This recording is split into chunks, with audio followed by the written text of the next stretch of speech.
ஒரு சில்வண்டு 16 ஆண்டு காலம் மண்ணடியிலே உயிர் வாழ்கிறது. இப்ப முட்டையெல்லாம் போட்டு முட்டை பொரிச்சு புழு வெளியே வருது. அந்த புழுவுக்கு இந்த மரத்தின் வேர்கள் ஒரு தாய்ப்பாலாக தன்னுடைய சாறை ஊற்றுகிறது.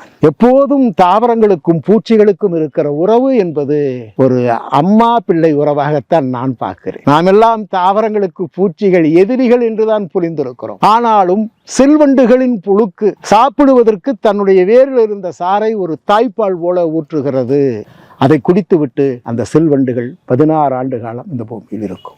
ஆக சில்வண்டுகளை பார்க்கிற போதெல்லாம் நீங்கள் இன்னும் 10 நாளில் மழை வரும் என்று தெரிந்து கொள்ளுங்கள். எப்போதும் மழைக்கான அறிவிப்பை சின்ன உயிர்கள் தான் நமக்கு உள்ளபடியே செய்தியாக சொல்லும். நான் பேசுகிற போதோ எழுதுகிற போதோ சொல்லுவேன், மண்ணுக்கு மழையை கொண்டு வருகிற ஒரு பெரும் பாடல் தான் இந்த சில்வண்டுகளின் கத்தல் என்று சொல்லுவேன். நீங்கள் உங்களுக்கு வாய்ப்பு இருந்தால் இந்த பூச்சிகள் கத்துகிற அந்த ரிதம் போல் கத்துகிற ஒவ்வொரு ரிதத்தையும் ஒவ்வொரு பூச்சிகளின் தனித்த ஒளியும் நீங்கள் எல்லாம் ஒன்று சேர்த்தால் ஒரு அழகான சிம்பொனியை